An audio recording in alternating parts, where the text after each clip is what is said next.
Hello, everybody, not just patrons, but I mean, let's be real. Well, Hello, especially to our patrons. patrons, and we Exactly, appreciate yeah. all of y'all so much, and hope y'all don't mind us open up the door tonight, but I feel like this is something that is worth reaching out to the general public about.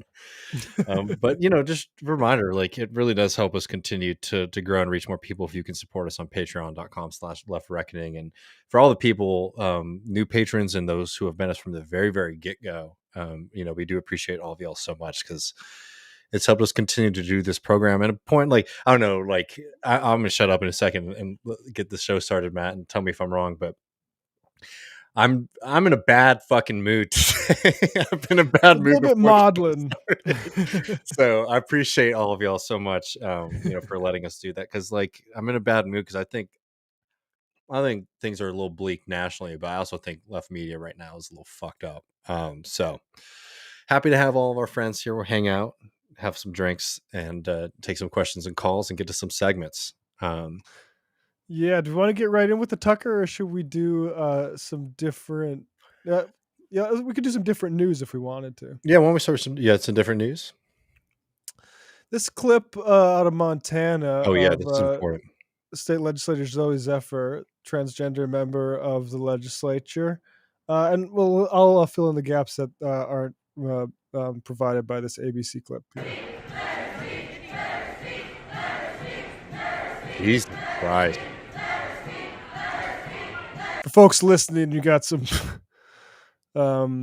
Spaceballs looking motherfuckers coming in here because protesters. What's happened prior to this is Zoe is being disciplined by the House Freedom Caucus, particularly in the majority Republicans in the legislature, because Zoe said that they have blood on their hands for uh, a whole bunch of bills targeting trans people, including that in that case, one outlawing doctors from providing care that is absolutely scientifically studied and provides again like well-being for these children, even if they're under 18.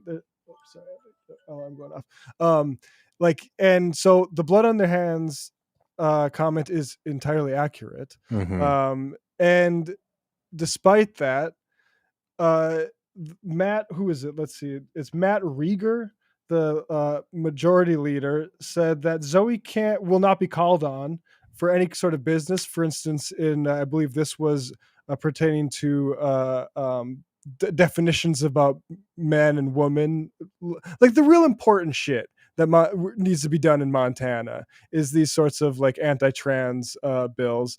And Zoe wouldn't get called on because she would apologize for saying the blood on your hands comment. And so here we'll just continue with this ABC clip.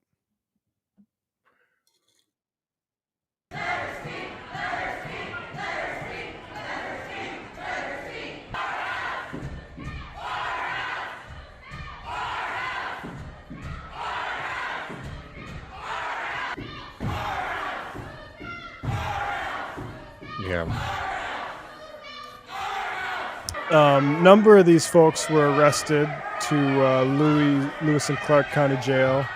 And yeah, ultimately, the situation remains where literally Zoe's not allowed to speak on these bills that are specifically attacking people of a class that she is. And it's similar to like what we talked about in Tennessee. And there's just like but instead of like actually taking formal, it's a little bit more slimy and cowardly, because instead of taking formal sort of procedures against this legislator, they're just pretending like, oh, she's not following the rules. And I believe the House leader said like the only person silencing her is herself. Yeah. And in addition to, of course, misgendering her this entire time.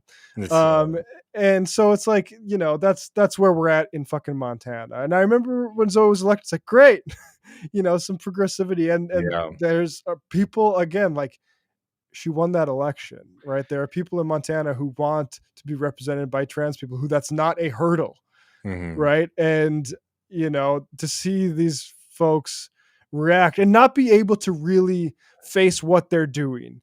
Because really, there's the whole blood in your hands comment. That's going both ways. Both people are accusing that. Okay. On the one hand, it's the anti-trans hysteria folks who think that these sort of procedures happen willy-nilly and is some sort of TikTok fad. And those people are either in denial or they're out of fucking touch because that's just not the reality. There's just not the reality of this situation.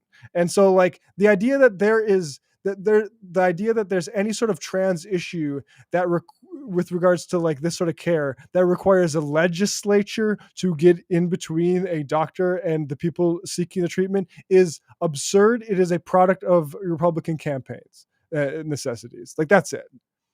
Yeah, I'm sorry, Matt. You came on the back. No, I mean it's truly. I mean it's despicable. It's inspiring to see the community show up in Montana there, and come around and challenge this kind of thing.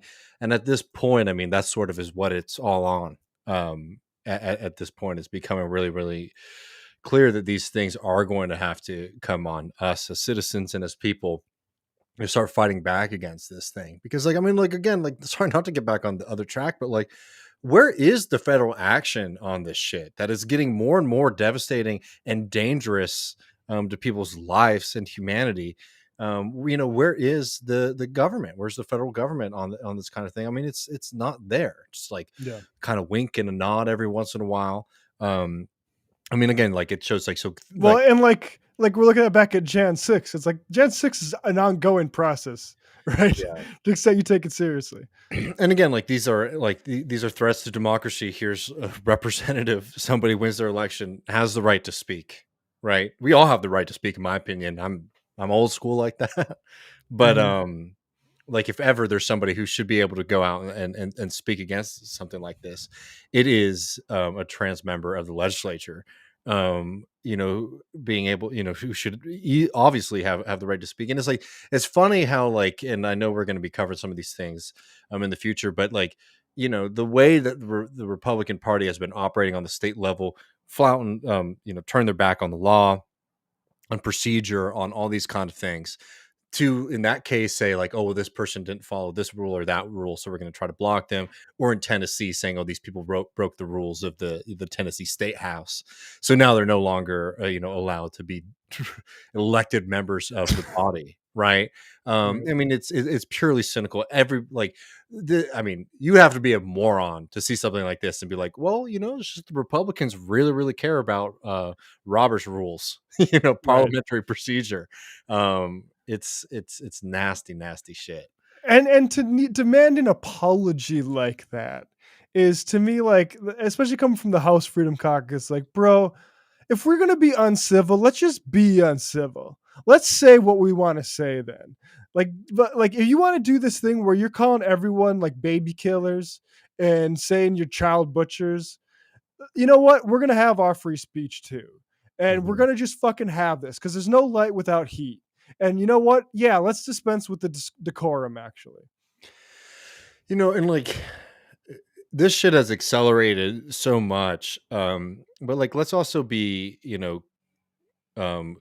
clear about this, that these have been fights that have been obscured for a long time. Like I've known trans people my entire life who have been attacked both here in Texas or even in the state of Vermont. I don't want to tell anyone's perfect personal stories, but like have experienced this kind of bigotry in the 90s and the early 2000s.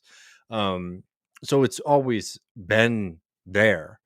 But what is happening right now is not that there's like new trans bigotry. It's the enthusiasm, I guess, and like the kind of looking for it, if that makes sense, that the right is doing. Like they're trying to find ways to do this, versus before it would be things like, universities like not letting certain staff members present in the way that they want to present, or jobs denying people, promotions or even their employment. Right. This has been in this country for a long time. But what's happening right now, the reason it feels like it's accelerating is because it is. It's accelerating because the right and the Republican Party is wanting to sort of make examples of these, this kind of bigotry and these kind of attacks. Like this has Yeah. not like this has been a part of our society from the get-go with people who are trans, right? um what is happening right now is a backlash to some of the more social acceptance, and I think like like a purposeful singling out or focus that we're getting from the right wing on these things. Yeah, it's a regrouping. I mean, Defensive Marriage Act was George Bush's reelection campaign, anti-gay, and that just was too far. That was too far in of advance. Ultimately, and society pushed back against that, and all those same forces that wanted that have basically just regrouped around a new target that they find more easy to pick off. And it's like I said, like that there's any sort of like pediatric sort of debate going on that can be handled in the medical community. You don't Yeah. need dumb fucking House Freedom Caucus assholes getting up and calling doctors butchers. That's Mhm. that's for politics. Yeah, no, that's politics, right? And you know one thing, Matt, like you were really right about this when when the sports stuff started.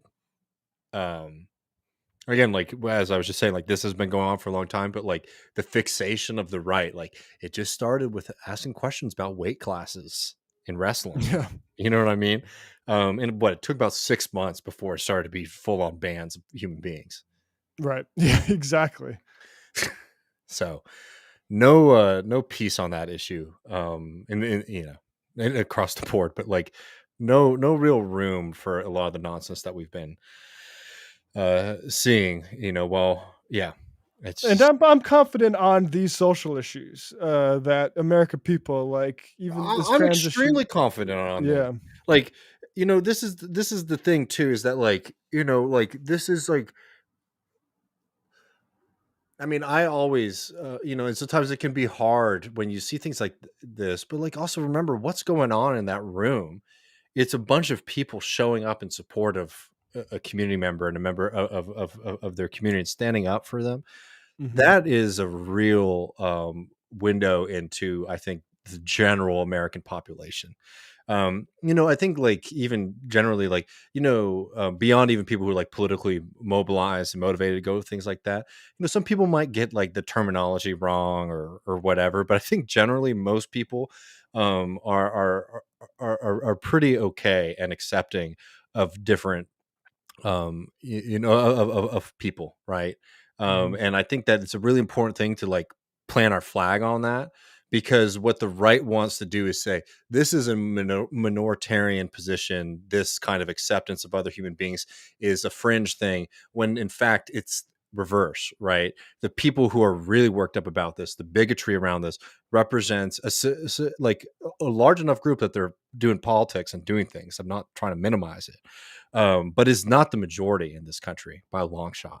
right. And like we have to be a little bit more confident, I think, sometimes in saying that and being honest about that, because that's something that should give us hope that like this kind of stuff can't stand. And the only way it stands is when I think people become silent and complacent on it, which is sort of what the right's gambit is, right? If you're Hmm. inundated with all of these other fights that are happening right now, it might be easier to ignore something like this, right? That like might not be directly affecting you or like your immediate community, but folks, I'm sure. Yeah, Um, so like this is a really important time to, I don't know, to be bold and say like, no, the freak position, the strange position, the fringe position is being an anti-trans bigot, yep, versus how the right is trying to portray this kind of thing right now. absolutely. Well, should we get to the Yeah, let's get to Tucker. And again, like for folks who are joining us, we're making this post game free this week. We figured we had some stuff that we really want to make sure everyone was able to see. But if you want to support the show, you can join us at patreon.com/left reckoning. We'll be taking questions. We'll probably be talking a little bit more about the Bernie thing in a little bit. We might prioritize Discord questions from patrons. But if people want to leave us a voicemail, 1940-289-7234, please keep them like a minute to 90 seconds if possible. And if they're longer, we might have to skip them or speed them up. yeah, But let's get to this Tucker one, Matt, because as I was saying when we closed the main show, in this moment where Bernie is sort of is back down from this fight with the Democratic Party, when people are sort of looking for direction, I can't see that this movement right now, I do want to call it a movement, this tendency maybe right now to sort of tell lies and nonsense about the extreme anti-democratic and anti-immigrant and anti-worker right wing, trying to make this argument that those folks are actually our allies and the people we should be looking at. One, it's like it's a really that position, in my opinion, Matt, is like a real denial of not only morality, but of just general politics. Yeah. Because if the question in front of us right now is how can we build a movement that can win, and your analysis is that, oh, the Democratic Party is a party of the ruling class, we can't participate or fight with them because they'll betray us, I would say you're right. Mhm. But then if your next step is, yeah, that's why we should be supporting the Republicans and the far right movement. No, you're literally doing the exact same thing, just in a way that Yeah. might piss off some people you were formerly friendly with. I mean, Tucker Carlson, particularly, like the idea that he represents an anti-imperialist, like it would be as problematic for me to say Chris Hayes does that, right? Like, right, like Chris Hayes. These are, in other words, selling a corporate product on corporate cable news as some sort of like, you know, TV's trash. You shouldn't watch it. Like even Sam, who's on occasionally on Chris Hayes' show, like that is not a medium conducive to really fucking anything. Maybe they could break a story that puts pressure on but they don't fucking have news staffs. It's all the hosts with a big budget performing the news. So like people shouldn't watch it. I tell my mom like, don't watch that shit. So like Yeah. the I and she'll like occasionally say like, oh, it's like these type of people that think like, oh, I'm watching MSNBC, I'm watching Fox, and I'm watching CNN. It's like, don't watch none of that.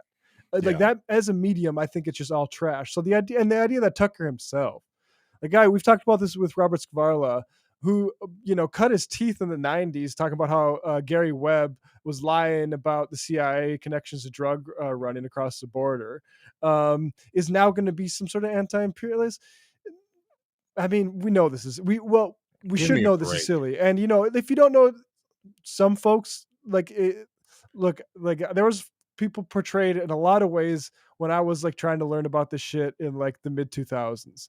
And I part a lot. I used to follow Matt Iglesias as somebody who had an eye on the economy.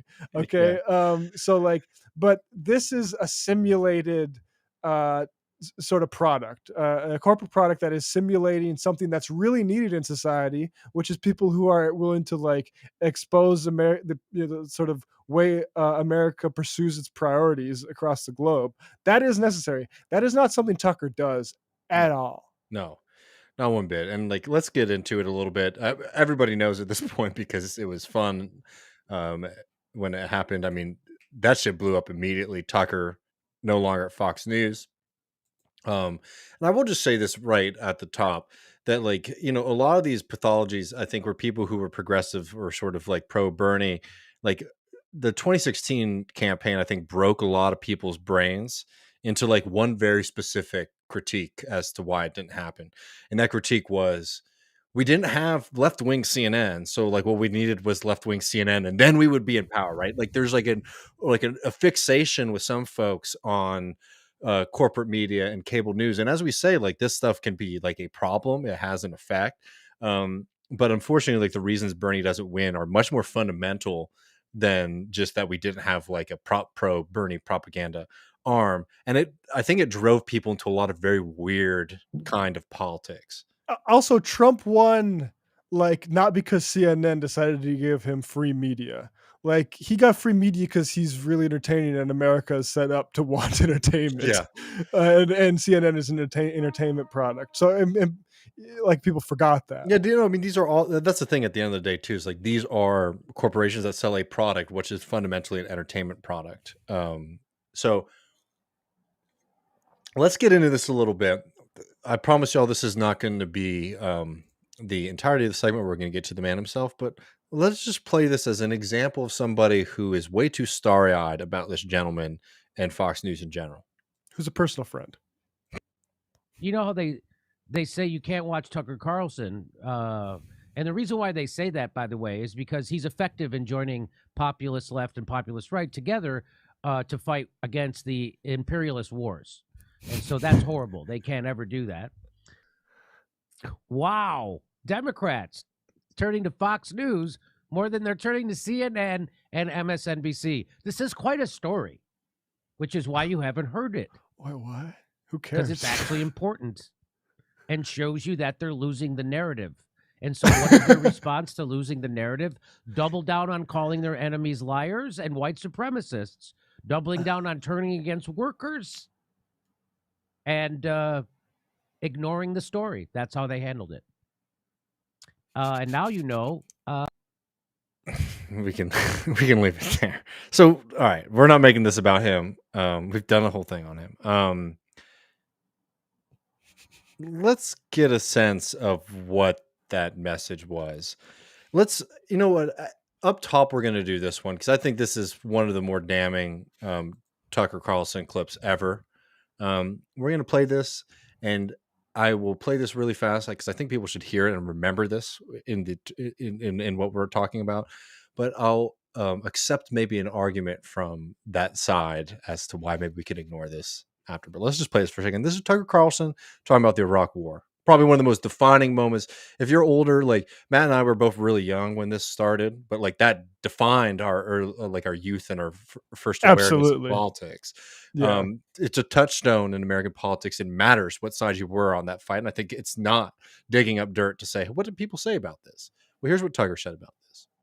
Iraq is a crappy place filled with a bunch of, semi-literate primitive monkeys. But I just have zero sympathy for them or their culture, a culture where people just don't use toilet paper or forks. And the way they treat women, I agree with you. Their culture is, but you're in their homeland, and you're over there as an American who they hate, and they want nothing more than the Americans off of their soil. So they're not going to play games. They can just shut the fuck up and obey, is my view.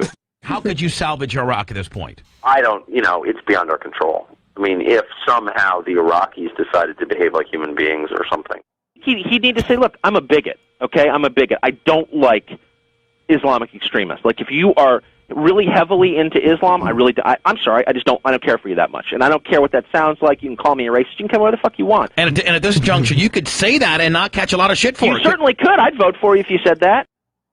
White men have, they've contributed some, I would say, like creating civilization and stuff. I think they've done a pretty, I don't know, whatever. Obama would kick your ass playing basketball. Yeah, of course he would. Play basketball, come on. He's black, say it. He's a real brother. Hey, do you think I don't know how black he is.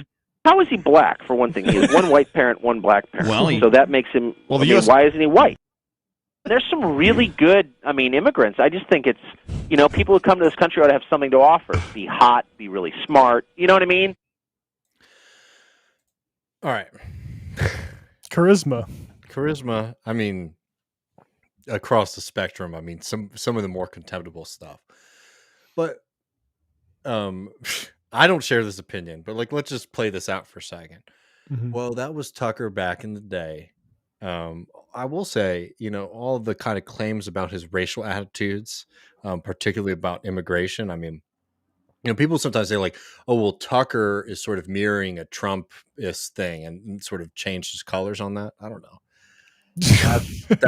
That's pretty consistent. And yeah, he was on a shock jock show or whatever.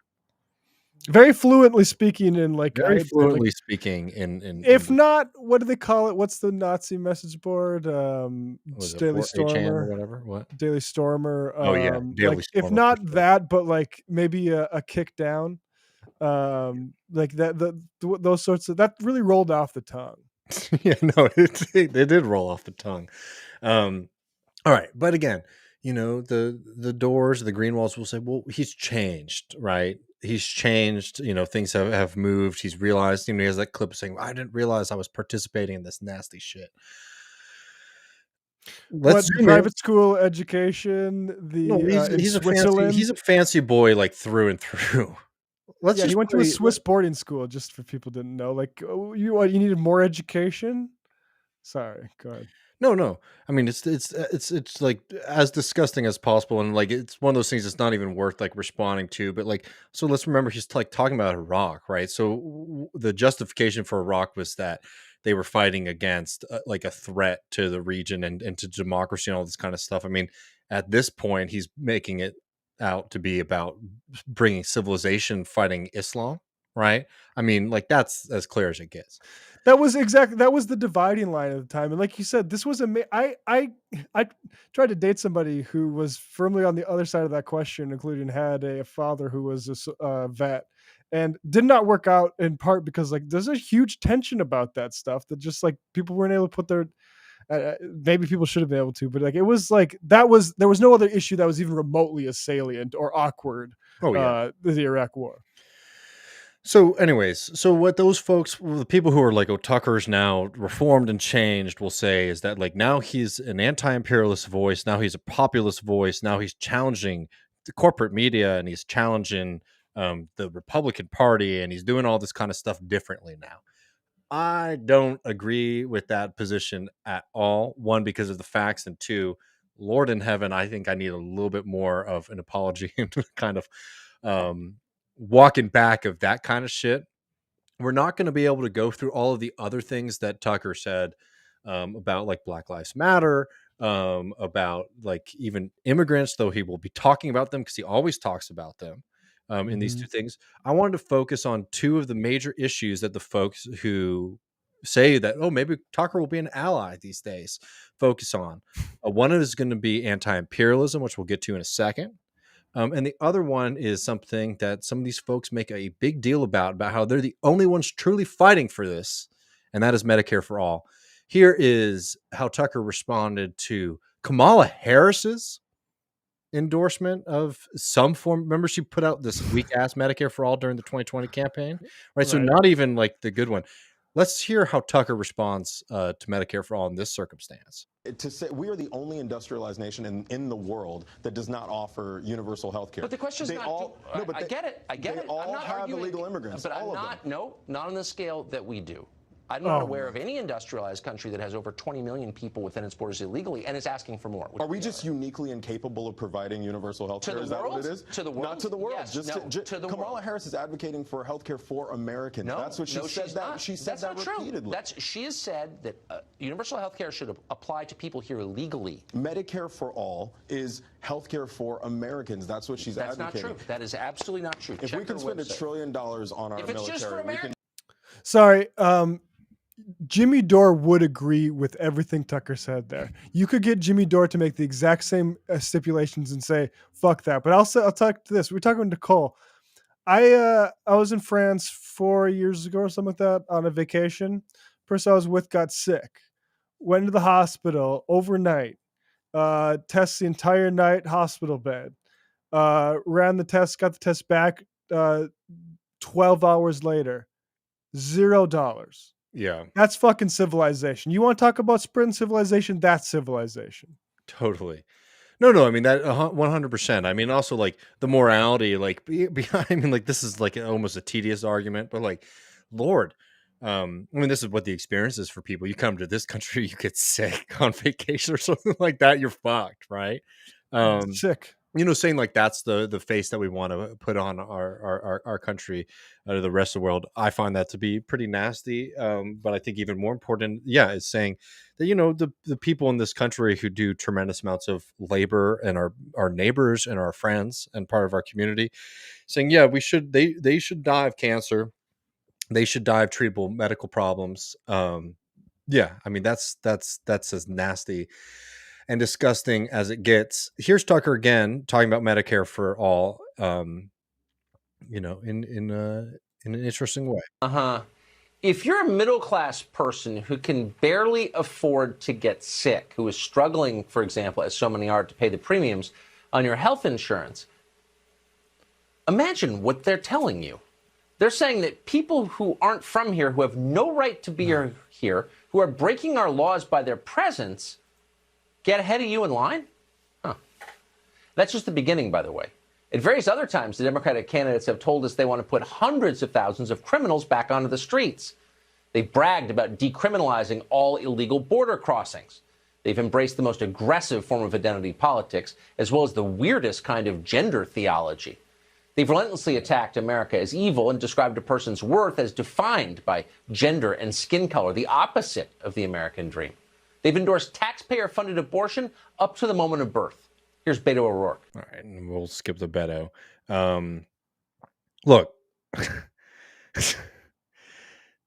Tucker is smart enough to know that he can't attack Medicare for all in the way that he might want to.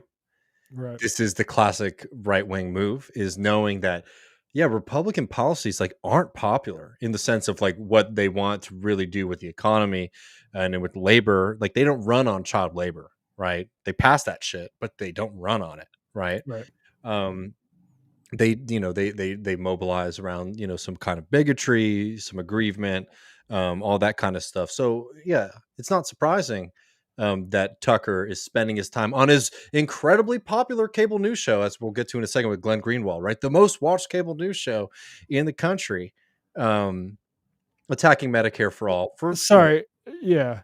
And just on the numbers, I'm looking this up. Like there are countries with comparable members of undocumented folks. United States, 15. This is more than he says. This 52 million immigrants. It says 15% of the population. Germany has 18% of the population. What kind of healthcare do they have? The United Kingdom, 14% of the population. So is that 1%? 14% of the population you can do it, but 15% of the population you can't. It's just a Nazi getting in the way, splitting people to try to say we can't do healthcare is feasible. Really protecting like the people that he gets dinner with in fucking Florida, like George Bush, who don't want to raise their taxes to pay for it. And absolutely, there's plenty of money around to where the white glove service that they get. Exactly. And there's plenty of money that you could shake out of those suburbs to pay for anybody who comes in. You don't even need to check the fucking papers before you say, yeah, I'll take that knife out of your stomach. Yep. So look, the Medicare for all one, like, is that surprising to most of our audience? Probably not. But I think it's worth remembering when people talk about this alliance between whatever Tucker Carlson's politics are and like the left. Remember what Tucker Carlson's politics are. And like, again, like we could do this entire segment and just focus on the racism and the bigotry and the hatred and all the stuff that he spews. And I'm not saying that's not important, but I want to just get to the crux of that argument and say that like, if you're somebody who says, I'm the real person advocating for Medicare for all, and I'm saying we should be lining up with this fella, you are full of shit. You are full of shit. Now let's get to this other one, which is the anti-imperialism of Tucker Carlson. And maybe to introduce this argument that like we can be building this alliance, we'll bring on Mr. Glenn Greenwald, who is pretty much, made a career pivot to doing this full time effectively. Yeah. His show is about little else than dissent, not from the establishment Democrats, but from the establishment Republicans. And they're... All right, we're just going to pause that again. Like, we made this point that, like, look, we played this stuff from his past. I think it's pretty damning. But, like, again, like, we'll give them the argument if they want to say, like, oh, Tucker's changed, blah, blah, blah. We just played... Here's, like, Tucker Carlson was just talking about Medicare for all, and he's saying we can't do Medicare for all because there's too many illegal immigrants. Matt, is that very different from mainstream Republican talking points? I mean, it's ludicrous to say that. No, I mean, also like fucking Joe Manchin might say that. Like, so yeah. So, anyways, we're moving on from the Medicare for all to talk about imperialism, which is the new one that people are focusing on. Sure. Of endless war and militarism and corporatism. He not only expresses and advocates, but constantly airs the kind of dissent that left liberals in the United States falsely tell themselves they represent. There is no dissent, no dissidence in the mainstream left liberal wing of the Democratic Party, thanks to Bernie Sanders and AOC. It exists only in the... That's a good throw in there too, which I think like really reveals... That's his preoccupation. Yeah. It's that it exists on the right, but doesn't exist on the left. Look, and we'll talk about it later. Like, we are all in agreement here generally that like this endorsement of Biden from Bernie sort of shows that the steam, the engines run out of steam on some of these things. But that's a long way away from saying that AOC and Bernie Sanders, their role is basically in silencing dissent from the left, which is like a claim, like, more often than not, if we talk about AOC in particular, Matt, on this program, it's usually to say like there are like significant issues with her politics and her worldview, right?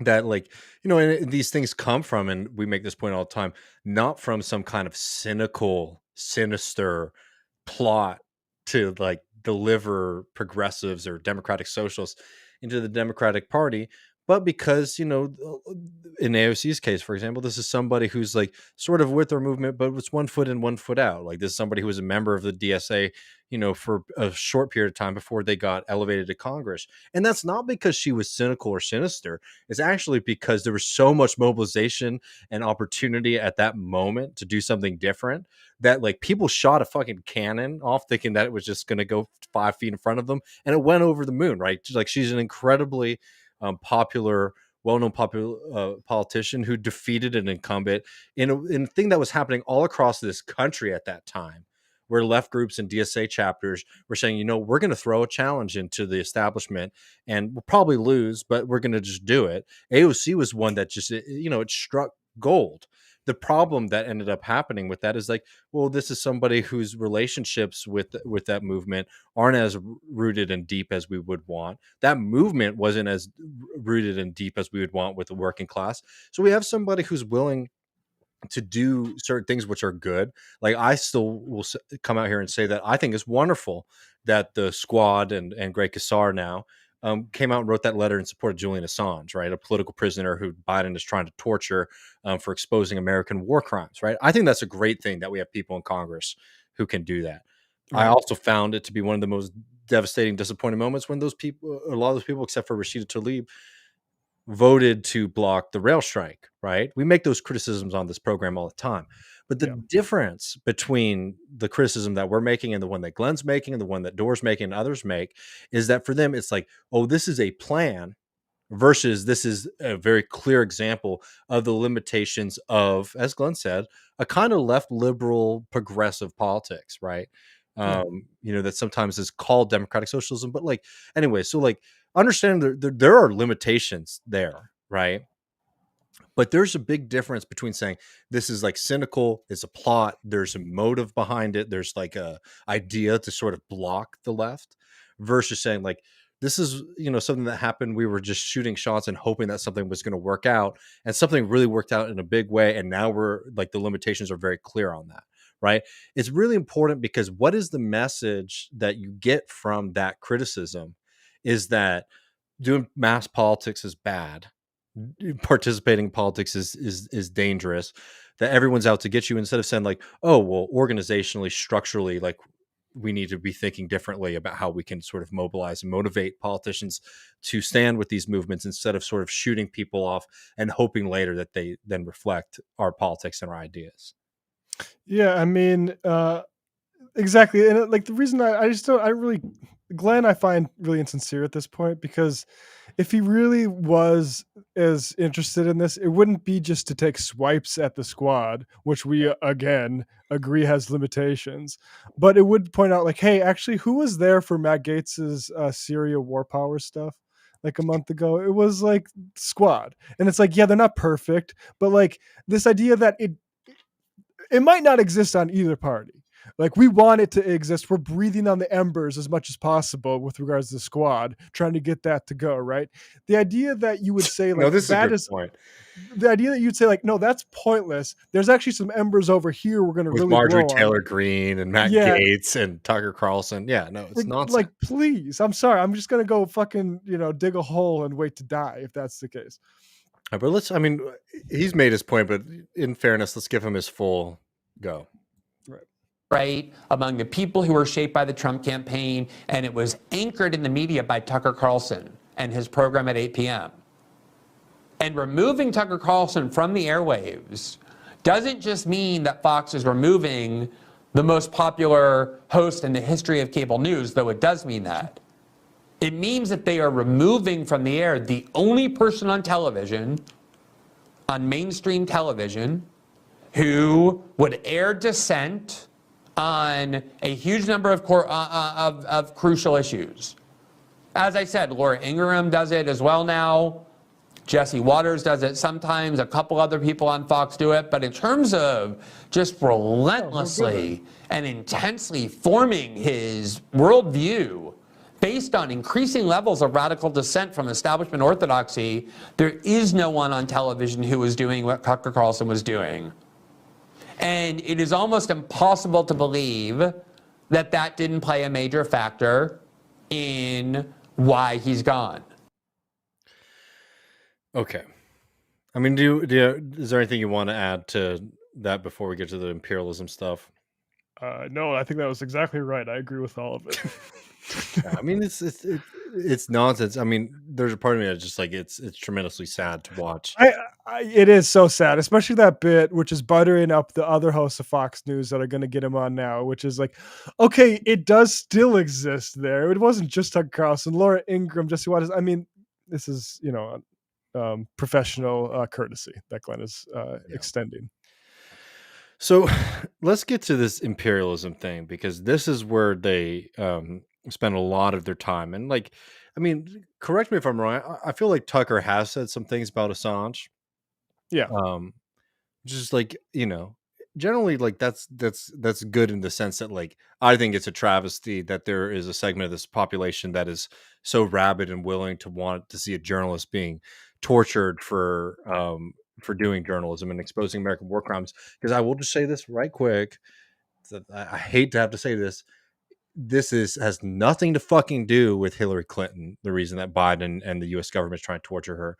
What the case is about, like, this is what it says in it. It is because Julian Assange had information that he published from whistleblowers and leakers that showed, for example, American soldiers brutally murdering people, right? In the most callous and disgusting way, in a way that should make you be ashamed to be an American, right? I mean, something that like really should rock you to your core, and you should want to see shifted and broken that power, that nastiness that our country does, and the devastation that we unleash on other people. Nothing to do with Hillary Clinton, and of course everyone wants to talk about that solely, but like, let's just be clear about what that was. So fine, like if Tucker wants to come and maybe get some of those folks to start to say no to that, that's helpful in the sense that like, I want to see Julian Assange not be tortured and in prison. But it'd be nice in that case to like give some props to the squad instead of constantly. Yeah, no, well, they will never do that. Do you know what I'm saying? Like, well, Tucker, the guy who was just saying that he thinks Iraqis are monkeys, like literally is what he said. Yeah. He's good, but these other members of the squad who we make criticisms of from time to time on different things, they are like the embodiment of evil and nastiness, right? Like, so yeah, what I'm saying is not, anyway, like, it's just like, it's nonsense, the standards here, right? And like, let's get to Tucker Carlson's anti-imperialism, because just like we said about Tulsi, right? Because remember, people were doing this with Bernie, saying Bernie is not an anti-imperialist. Tulsi Gabbard, of all fucking people, somebody who recently was doing like missions for the United States military in Africa, is the true anti-imperialist, which is nonsense. The same thing is true about Tucker Carlson, because his worries about American imperialism is not that America is doing imperialism, not that America is sort of stoking the flames of war, and trying to make, for example, like the Russia-Ukraine conflict worse, right? Is that he thinks our resources are being directed in an unstrategic way and are ignoring the real enemy. Watch. By the way, Tucker Carlson, radically different from the Republicans, Matt. Who's the number one enemy of Donald Trump, right? China. So here's Tucker Carlson talking about Russia. And look, let's hear what he has to say on the situation. Shout out to Ben Norton. We're borrowing both these clips from him that he pulled out, who's been doing really great work, I think, across the board in the past few months. Let's put this up. Russia is not America's main enemy, obviously. No sane person thinks it is. Our main enemy, of course, is China. And the United States ought to be in a relationship with Russia aligned against China to the extent that we can. China is the country that's currently, right now, murdering tens of thousands of Americans every year with fentanyl. It's depopulating parts of the country. It's pushing our life expectancy down. That's how profound a threat this is. It's coming from China, and our elites barely care. They won't even acknowledge it. In fact, many of our politicians run interference for the communist government of China instead. The communist government of China, that's something that the right never says, actually. You know what? Like, that's true. It's great that Tucker Carlson is finally standing up and breaking from the right-wing mainstream media and the GOP and talking about communist China, something I've never heard them talk about before. Yeah, I mean, unbelievable. And meanwhile, like blowing any sort of American complicity for the opioid crisis in terms of like, what are we doing to set people up to the point where they're using drugs like this to kill themselves? Like, I agree, we should stop fentanyl from coming over the border, whether it comes from China or wherever. That doesn't include saying, actually, it's coming over here on the backs of people looking to make a better life or to, work for a wage that they take for them or whatever. That's what really, like, this fentanyl thing. Fentanyl's a problem and people die because of it. And then we have an entire party grandstanding that actually it's the people coming in across the Rio Grande or like people looking to be refugees. Like, they're the ones bringing it in. No, it's smuggling operations, you idiots, like across the border. Well, that gets it, close to home in the sense that like Abbott's whole border operation is saying they have to stop people from bringing COVID-19 into Texas, which fuck off. Fucking Governor Abbott talking about being worried about COVID-19. And yeah, we are trying to stop fentanyl from coming into Texas, right? That's what Greg Abbott's always going on about. It's like, no, they're harassing migrants, right? And like you see this with the billions of dollars. We spent billions of dollars in the state, Matt, in a state that has, a massive teacher shortage, massive poverty rate, the highest uninsured rate in the United States. We're spending billions of dollars for Abbott to run parallel border operations to the United States government to stop fentanyl from coming into Texas. And what is there to show from it? I mean, anytime they catch anything, they make a big stink about it. But like the vast majority, we're talking like 2% of these stops and these harassment operations that they're doing have anything to do with fentanyl coming into the U.S. And if Abbott was worried about fentanyl, he should be doing things like providing testing strips for free for folks, like doing all these kind of like dangerous, state public health measures. State public health measures that, like, there's some mobilization around that right now. They might do it, but like it's 2023, right? And he's been talking about this for 4 years now, right? And now maybe in this ledge session something will be done about it, right? It's nonsense. And again, big difference. Fuck. Tucker Carlson is willing to take a stand that the GOP is not willing to take. One, like, we know it's nonsense about like China on the national level. Right here in Texas, in the ledge right now, it looks like they're going to pass a bill to stop Chinese nationals from owning property in the state of Texas. Right? Again, I think that's nasty. Particularly in the state of Texas that has a city like Houston, which is the New York City of our time, in the sense that, like, if you're somebody coming to America right now, you aren't going to New York for the most part. People are moving to Houston. I think that's a great part of the city, actually, that, Houston really is like this place where people are landing.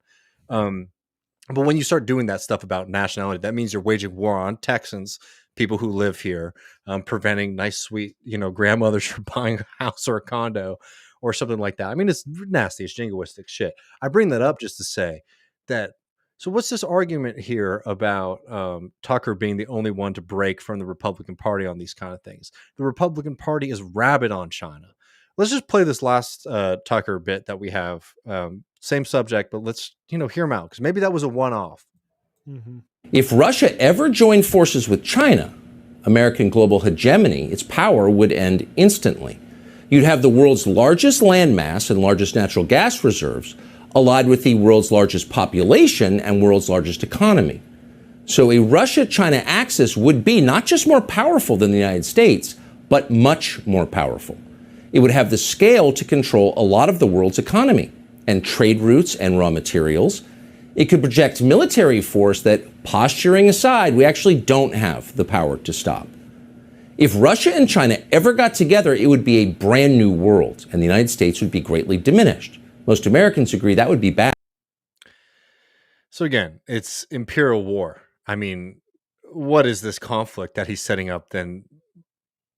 Like the most clear example of American imperialism. American hegemony would be over.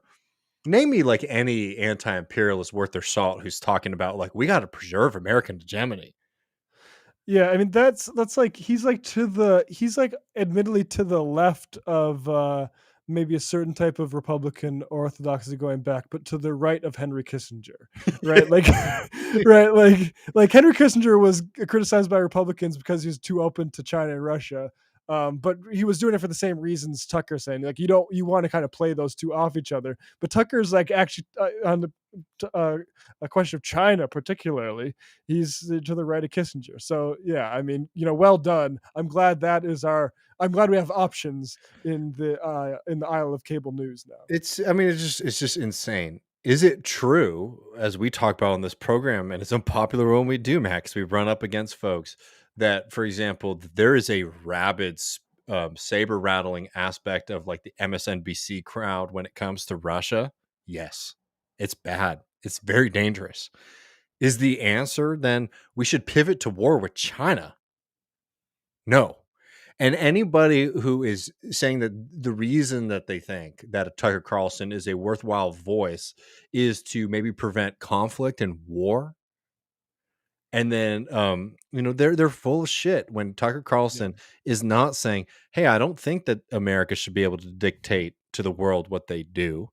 Tucker Carlson is saying very clearly that he's not worked up about the fact that America is a hegemonic power, that America exploits the global South, that America prevents tremendous amounts of social progress because it wants to continue exploiting certain parts of the world. No, that's not Tucker Carlson's criticism, right? Which would be like the anti-imperialist criticism. Tucker Carlson's criticism is we've picked the wrong bad guy, and we just need to change our energies as to who we are demonizing and attacking. Look, I might be different from the rest of y'all, but that don't sound like no anti-imperialism that I've ever known in my life. Yeah, and I think to bring Greenwald back into it, like Tucker was also fomenting a coup in Brazil. Let's not forget that. I hope this. Let me know if this doesn't, because I wasn't able to download this beforehand, but I'll try to play from it anyway. This is from Tucker.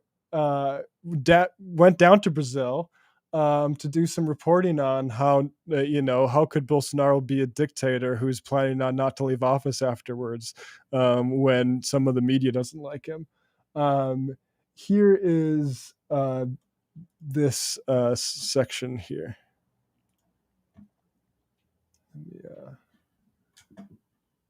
Raise the volume. In the eyes, the dots in the eyes, or the dots on the eyes, and they're excellent. They really showcase the good things going on in this country. Flattering, we'll admit that not speaking Portuguese could be a hurdle in the largest Portuguese-speaking country in the world. But to the question of free speech, which really is the acid test, do you have free speech or don't you? Well, it's a really simple test. You have free speech when you can say something that most people consider offensive or outrageous, a view that is held by very few people, and not be punished for saying it. That's what... Now, I'm sorry, I have to stop there. That's one of the most revealing things Tucker has ever said. That the threat, the free speech threat, it doesn't come from the state or the Democrats. It comes from actually people you might offend. It comes from the mob. Yeah. That is a very elitist conception of free speech. No, that's populism, right, Matt?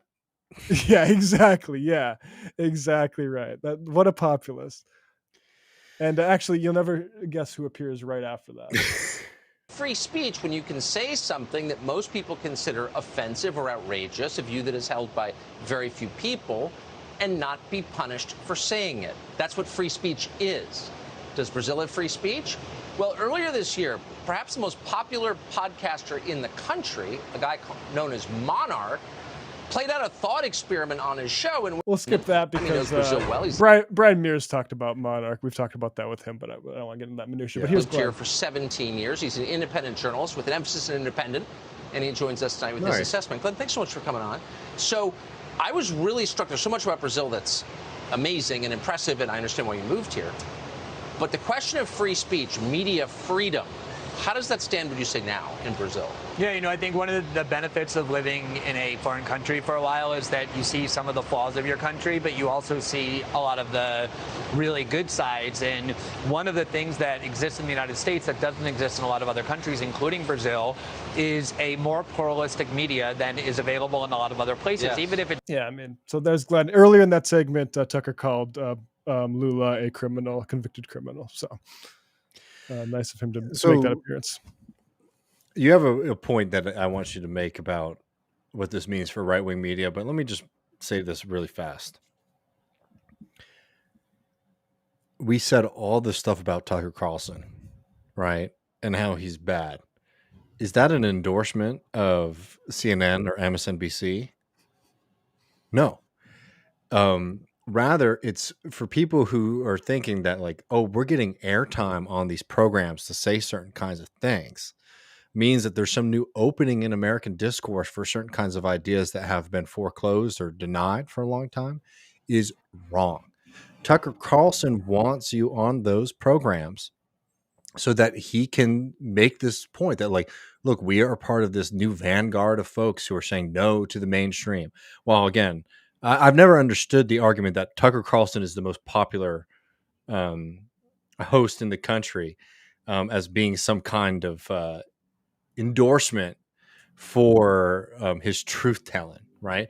No, Tucker plays a very specific role. If you think that the system is corrupt and your argument for why somebody's telling the truth is that a lot of people watch their thing, you should maybe be asking yourself why something like that is allowed to be on a platform which is owned by some of the most powerful people in the world. It's because what Tucker Carlson is doing is creating a false binary for folks so that they can feel like they're challenging some kind of big systems and yet end up in the same place as a lot of other folks. Got to fight China. We can't have Medicare for all. We can't have anything better, right? There's a reason that Tucker Carlson has been tolerated for as long as he has. And it is false to sit here and act like the reason he is being silenced is because he was telling too much truth for the people at the top. Yeah. And, my thing is I saw a lot of folks really greeting this as like the Saddam statue coming down or something and I got to say, like, if you have somebody who was in your family who was a nightly Tucker watcher, I think probably this will be a slight improvement. But I gotta say, like, don't be surprised if a few months from now they're just watching Jesse Waters. Oh yeah, right. Like, and this is at Not a Big Jerk. Lauren put this on Twitter. It's great.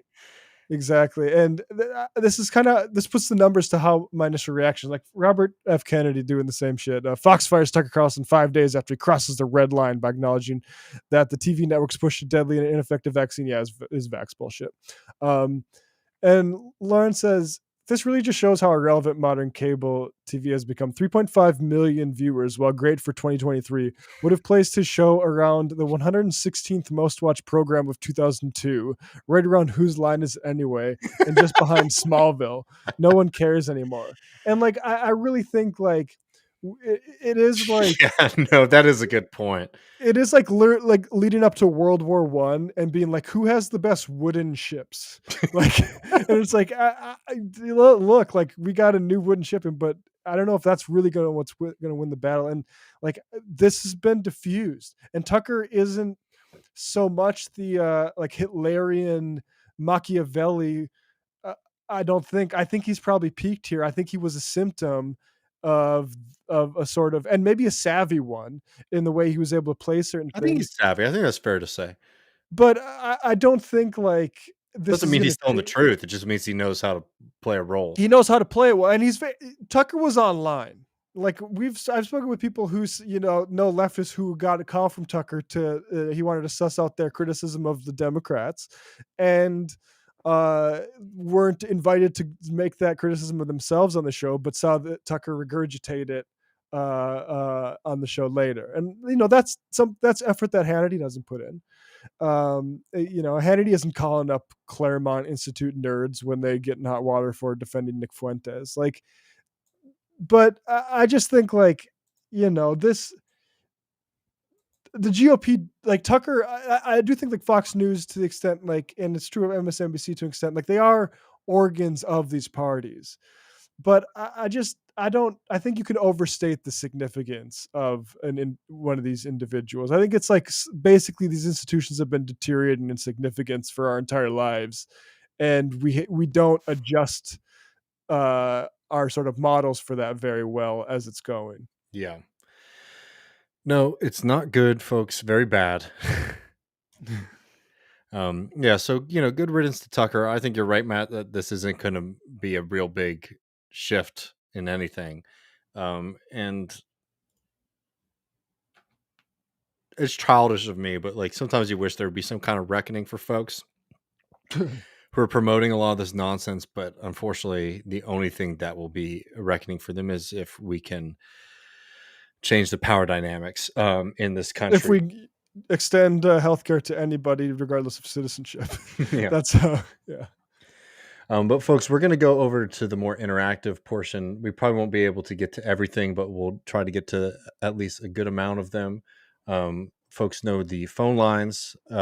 We have a couple Discords, Matt. Actually, we only have 2 people I think are in the chat.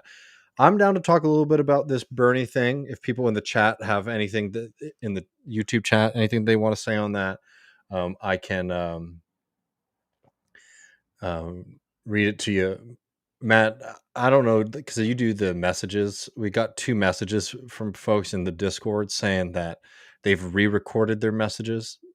I don't know their numbers, but Joe Snuffy said he has 2 that he had to re-record, and Dylan from Australia says he has 2 as well. So okay, I'll keep an eye out for that.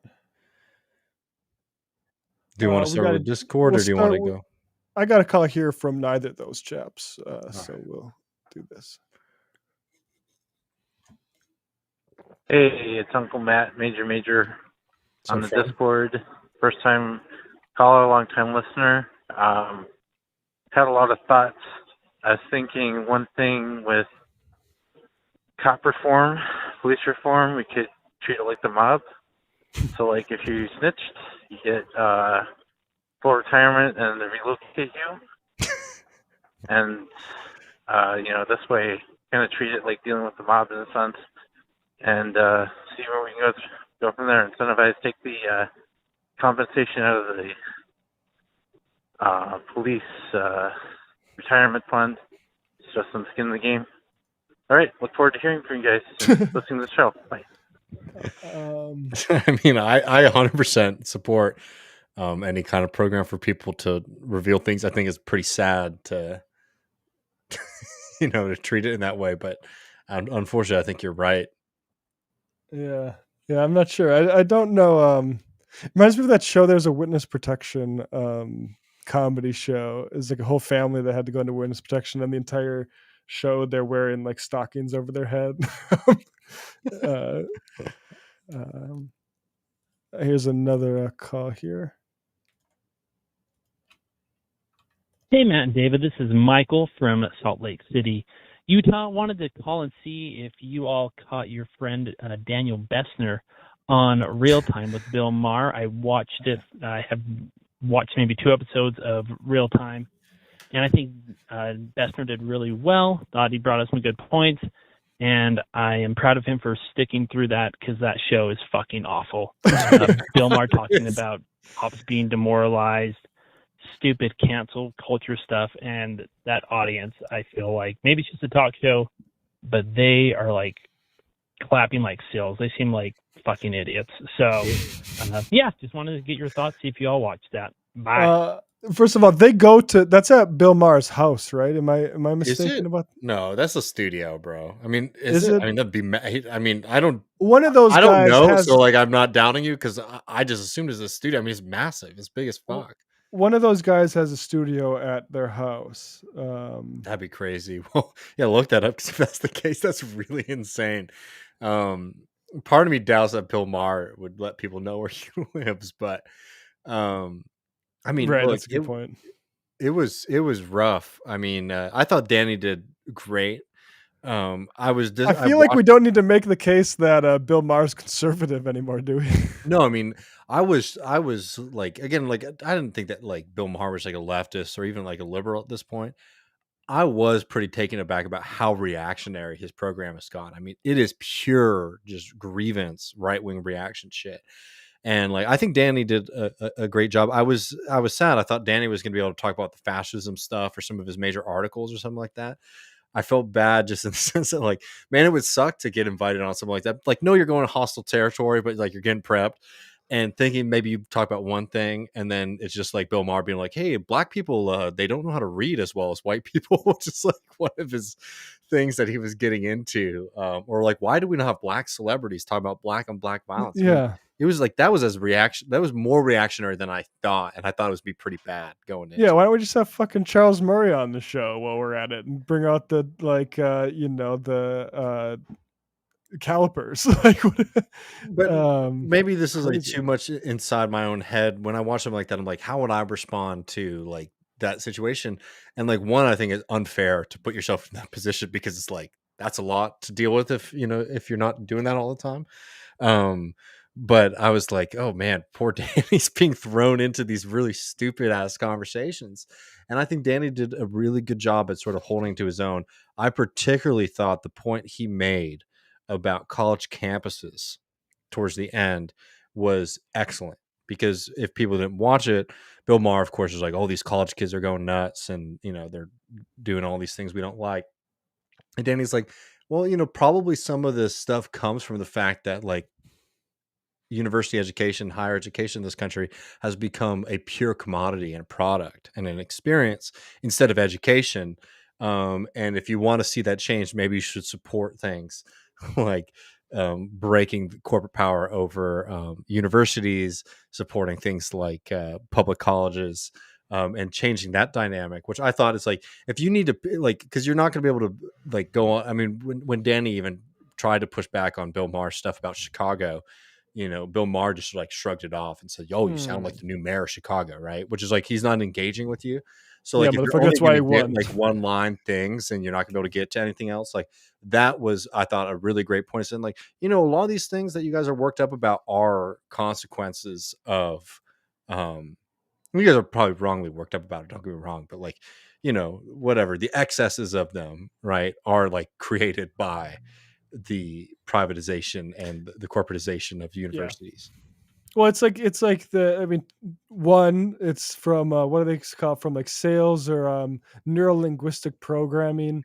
You want to get inside the circle of trust, and the Yeah. way to do that is to demonstrate that you share a concern. Similarly, it's like Tai Chi, I think, is that at the one where you use your opponent's momentum against them. So if they're going in at some way, you could just say no, Yeah. but that's like a blunt force, and that's like it's not often like as productive as guiding it in a better direction. No, I thought Danny did great, and like, I mean, totally. Like I will say, like when Ben went on Rogan or Danny on Bill Maher, like there's always these people who are like, why don't you go on there and just say like 2 middle fingers and just like be like, be nuts the whole time? Like, I don't think that's the way to do it. I think what Matt's saying is like, understand these are opportunities to come out there and say what we think to some people who like, I mean, honestly, like, again, maybe I was too sensitive to this. I saw Danny winning over a decent amount of the audience on things. Oh, Maher is to the right of his audience, and I think he I has think been for a so. long time. So like going on there and like, like you do it in a way that doesn't, I don't know, get everyone to think you are like the enemy or the opposite or whatever. I thought Danny did a great job. I was really proud of him. Yeah. Okay, let's get back to the. Somebody mentioned Danny's drip, and I didn't watch the interview. Danny's, you listen to it? Yeah. What do they say about his drip? But they wanted one of his more interesting pieces, and I thought that what he did do was fairly interesting. But yeah. And our buddy Dave from Jamaica here with the call. Do this. David, it's Dave from Jamaica. So I'll get right to the point. So I've been seeing lots of very odd stuff on Twitter concerning what's the terminology? Third world lists, right? And to be honest, I think I've been seeing this from the start of the Ukraine war, where we have a lot of very, I don't know how to say it, but very bad takes. Not from you guys, but from people, saying, Russia's the champion of multipolarity or whatever bullshit. So my more focus is on a very goofy type of anti-Americanism I've been seeing. And to be fair, I'm not even sure comes from people from the third world per se, but this is coming from very loud expats who feel they can speak. I'll say David has requested I speed him up. On it. Okay. These expats range from, you have expats from Jamaica, expats from Haiti, everybody. A lot of people, thinking they can speak for people for where the countries that they say they hail from. And to be honest, I doubt they should. I am from Jamaica, and I don't deign to say I speak for all Jamaicans. So it's a lot of this is where that very bad anti-Americanism is coming from. And the thing I want to focus on is the American worker somehow, uniquely, or anybody from the first world, I should say, is uniquely unreliable or part of the bourgeoisie or whatever nonsense these guys come up with. The truth is, most workers, and I suspect this is the same for Americans as well, are kind of, more occupied with their own stuff. This applies for people in the third world. They're not really thinking about other workers anywhere else. And they're not thinking of them in a malicious sense either. It's just that, people are kind of busy with their own shit, right? And I do think it is deeply unproductive to, romanticize anybody and, and then vilify other workers because they live in the first world. Yes. If you live in the first world, you do benefit from colonialism, but to say that's why, first worlders can't be trusted or anything is kind of goofy, because any benefit that workers in the first world get is very limited. It's not even worth talking about in a sense. But I don't know what to do about this type of thing, because while these expats are just talking out their ass, I do see some understandable envy from workers down here. But it's not to the level of hatred of other people like that. But it's more of just kind of show the desperation that is out there. But I don't know. I guess I've been rambling on for about 4 minutes, and I need to stop now. Maybe you guys can kind of clarify what I'm thinking about, because I don't know how to talk to these folks who think they can speak for everybody, but it's definitely not helpful. I mean, like, we've talked off air, Dave. Like, I appreciate your calls on these kind of things a lot, because, like, I mean, I think one thing that's really frustrating is like these like self-appointed voices of like the rest of the globe who live in America. It's like, do you think that like Moss in Bolivia like doesn't want there to be like Evo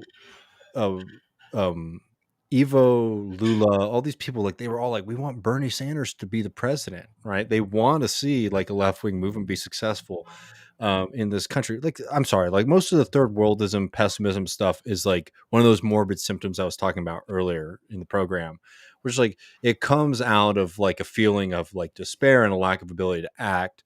So like, you just sort of fall into cynicism, and like at that point you're reverting yourself in global politics away from being like an agent or an actor, like somebody who's participating and can maybe enact change, to a spectator. And it's just sort of like, what part of the stadium do I want to sit on versus like, how can I affect what's happening on the field? Yeah. And like they always like they fixate on Lenin, and like as somebody, I have like a bust of Lenin, I read Lenin all the time. They fixate on this term, this concept of Lenin in World War I called revolutionary defeatism, which was the idea that in World War I, the proletariat should work to seeing their own country bow out of the war and effectively be defeated. And they forget what the intent and the goal of that was. The goal was to decimate the ruling class and the state so that what could come into power? The working class of that nation to join with the other revolutionary states in building like a global socialist revolution, right? And I'm not even talking about that theory as like I don't think we live in that time at this point. But what's frustrating to me about like the fixation on like the revolutionary defeatism, right, is that like there's this fixation is like, oh, they say you should basically like want to see, you know, your country get worse and lose and blah blah blah. But forget like the purpose of that was to embolden and strengthen the working class domestically in that country to participate on the international scale so that the working people could be sort of diverting and moving resources around to build that kind of global socialist revolution. So like what's frustrating to me about a lot of those folks is like they have a really perverted reading of like even Lenin's theories, right? That like to me show that it's like it's not revolutionary, it's not radical, it's pure cynicism through and through. And I know like I won't convince any of them with that, but like this is like a purely cynical movement, and I think it's shameful as somebody who advocates all the time for working class movements globally, makes an effort on this program to cover them when other people don't, right? Tries to build bridges and wants to see a connection with the American working class and the Bolivian working class, the Jamaican working class, the Brazilian working class, etc. Right? You know, seeing people who's just like, you know, basically what I'm going to do is just sort of sit around and be a hater. I'm a hater too. Like I hate the fucked up systems of exploitation that we do internally and internationally, and I want to see them ended. The difference, frankly, is that I'm trying to sit here and like it's hard. Like, look, you can call me an idealist in the sense, not in the if you call me an idealist in the philosophical sense, I will have words with you. But you can say like I'm like too optimistic, whatever, right? I'll fight that fight. But if effectively what you're saying is like we're just going to sit back and hope that other people will do our work for us, I don't know. I don't find that to be a really radical revolutionary position personally. Yeah, I mean, it was Fanon made the point that like, okay, like yeah, maybe like workers in the first This world. is one of my favorite things of Fanon. Do you know it? Well, let me see if I'm getting it, and you can remind me if I'm not. But like the point is like, yeah, workers, but like you know who also benefits is the bourgeois of the third world, Yeah. right? What point were you? Oh no, sorry. I thought you were talking about the national bourgeois. Yeah, you're talking about the national bourgeoisie, which is in. People should read Fanon too. Like again, like it's also frustrating as somebody who's like a student of those thinkers to see people sort of misappropriate their stuff like that. You know, Fanon writes a lot about the national bourgeoisie, which is again like actually, if you're talking about that group, they completely ignore all of that about Fanon. Fanon saying that like internally in all of these countries, like there is a ruling class that wants to be the ruling class. This idea that like other countries don't have people in power who want to increase their ability to exploit the masses internally in their country is nonsensical. It's anti-theory, it's anti-history, it's anti-reality. No, sorry, I thought you were thinking like one of my favorite Fanon bits in I'm looking over one of my favorite Fanon like ideas is he talks about like how colonialism actually gives like workers in the third world or like the colonial world an advantage because like there's less ideology attached to it, where like if you live in like in Algeria, right, where he was writing at the time, you see the French flag, you see that the state is not yours, right? You see that it is trying to fuck you over. Right. Versus in America or in France, you spend your entire life with a boot on your neck, right? And like the state and like the powers that are exploiting you are obscured to you, right? Right. That's not somebody who's unsympathetic to workers in those countries. That's somebody who's incredibly sympathetic to workers in that country. It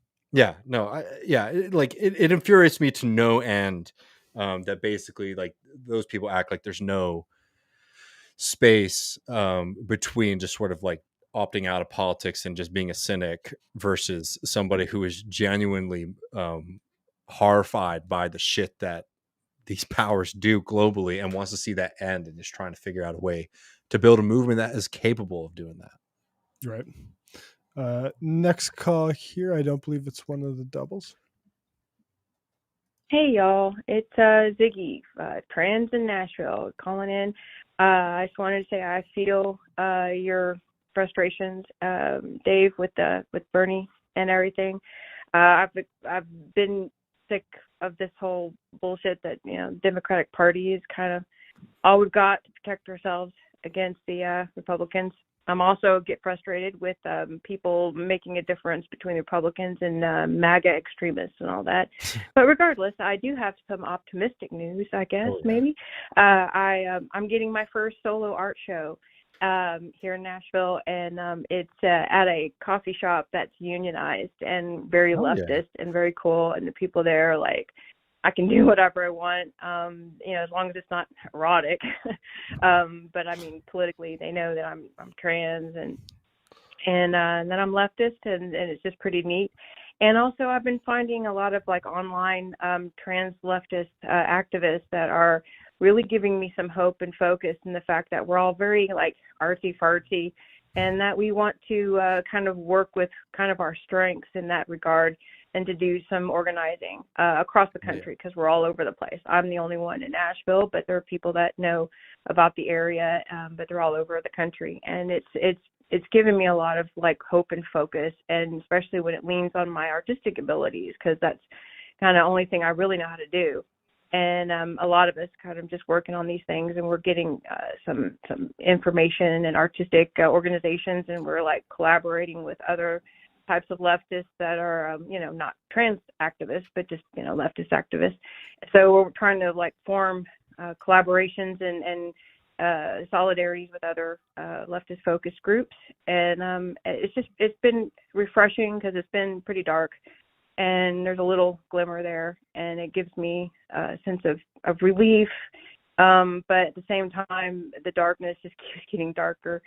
So any light tends to be like, moth to the flame. I'm going to look for it in these times.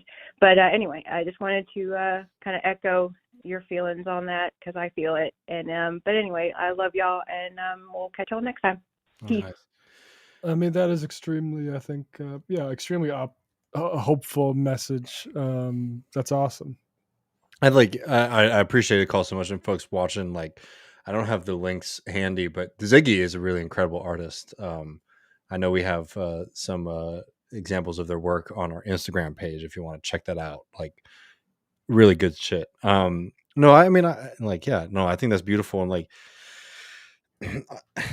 I appreciate the call so much, because like I'm trying to walk that line of like optimism, because like, as wild as it might seem given the tenor of some things we've been talking about tonight, like I'm still very optimistic about stuff. I think, if I can be frustrated about the lack of seizing of the moment that we might have been able to do over the past few years, I have to remember what it was like in 2013.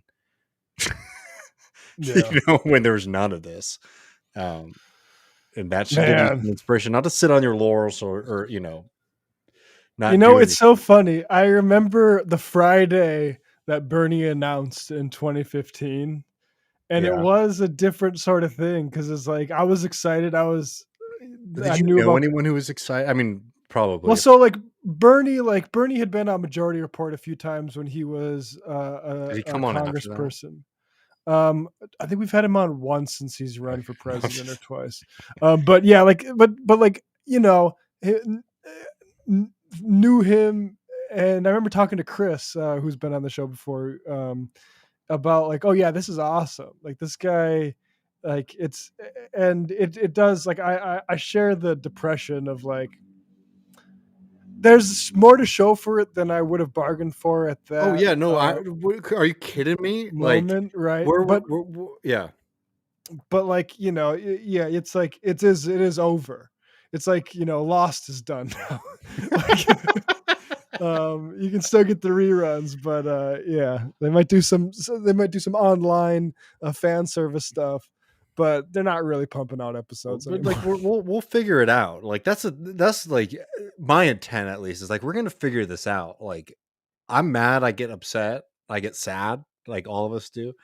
But I can't tell y'all the enthusiasm and the optimism I have for the potential of the future. I mean, like we got to figure a lot of shit out. Don't get me wrong. There's a lot of big fights that are gonna come. But I'll tell you, I would trade this even today with Bernie doing the Biden endorsement.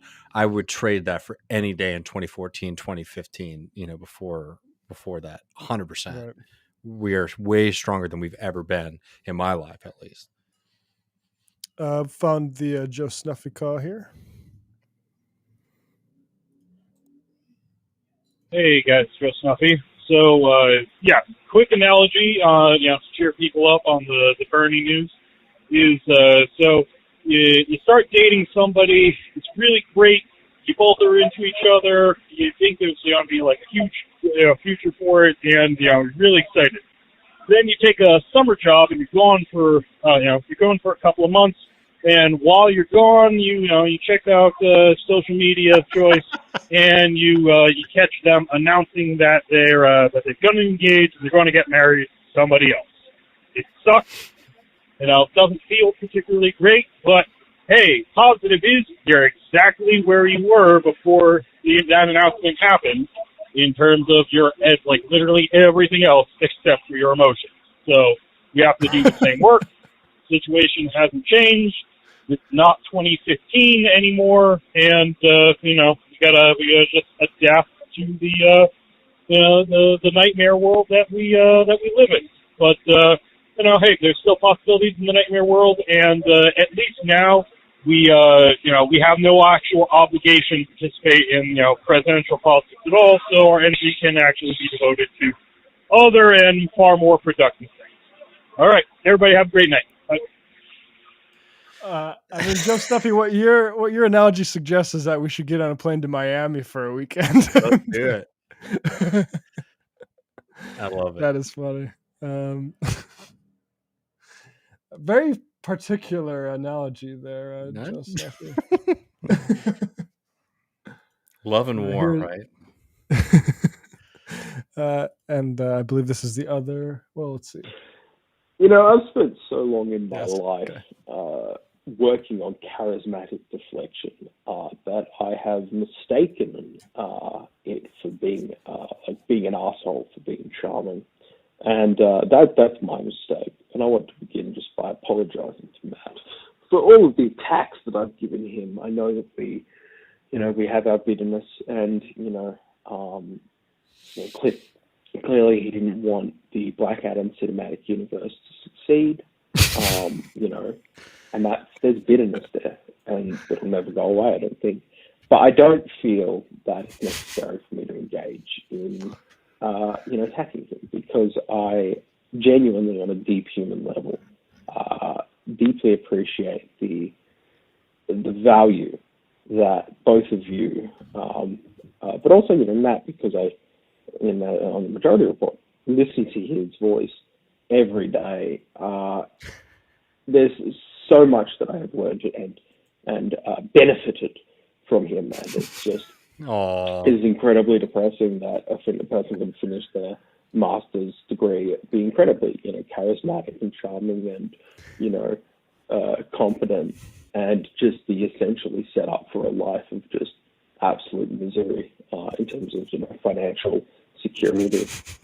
It's very I think that's why I'm so hard on Matt. I look at him and I go, there, but for the grace of God goes a version of me that even if he had have done all of the things that you're supposed to do, is still struggles.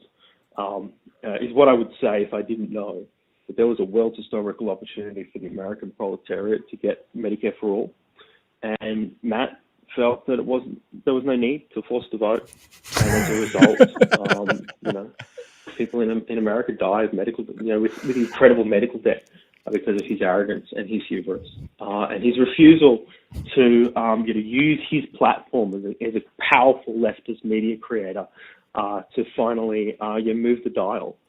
And I'm a normal person who thinks that, as many of the other people who've told David this are.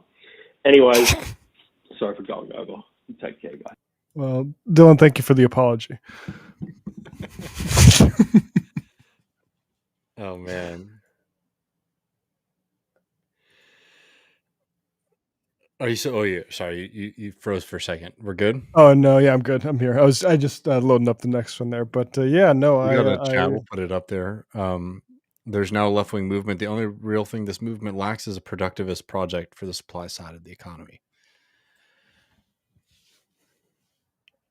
I'm a big supporter of Green New Deal stuff, man. I really, we're gonna have Matt Huber on the show again soon, which I'm really looking forward to. I always like talking to him.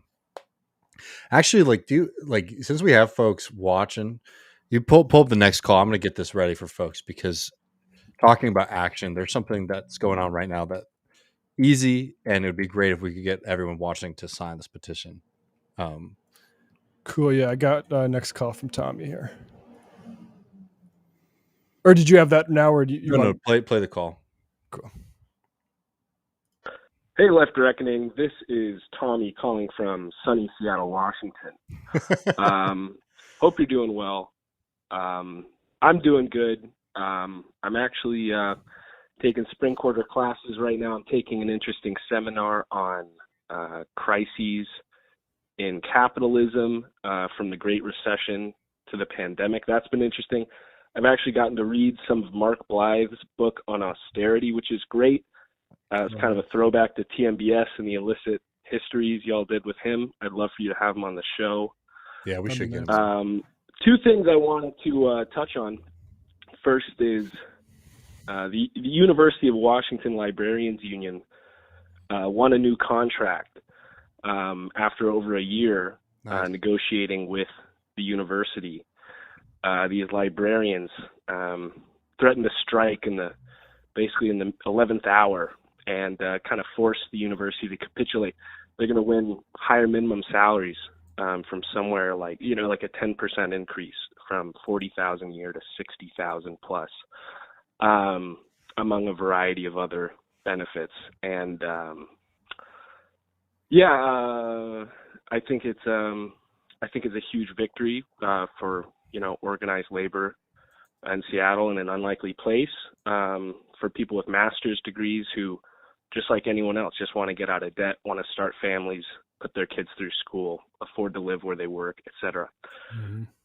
So that's actually a big positive I wanted to throw out there. Second thing is with the Bernie news, something I wanted to spitball with you is, I have really positive feelings toward AOC and her future career. I just think that at this point, she's the lineal heavyweight champion of the world when it comes to the presidency. I could, elaborate on this, but I just think she has a lot of strong indicators. I'm curious because, I wait tables. I know you guys have retail and customer service experience. Do you think that she's class focused or class rooted? Because I know she has a background being a bartender and whatnot.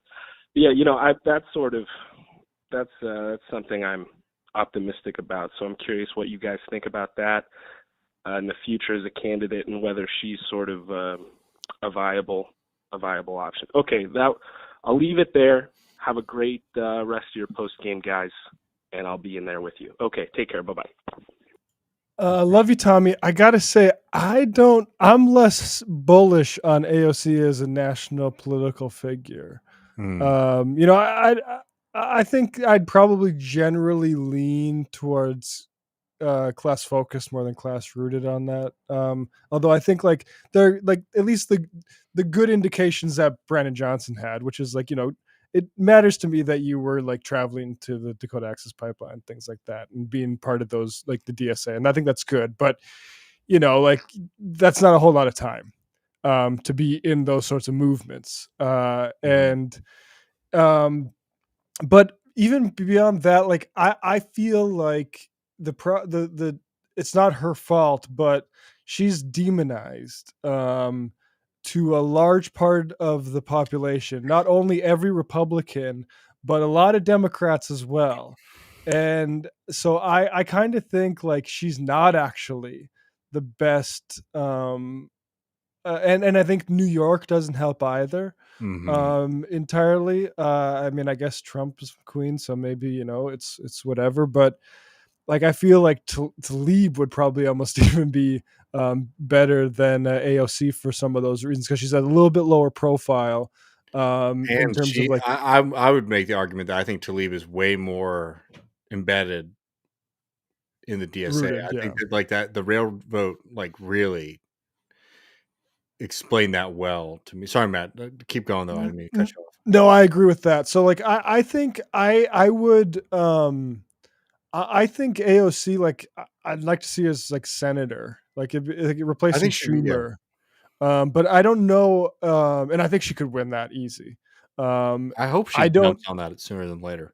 Yeah, but I don't know about presidency. I think that's a different type of a beast.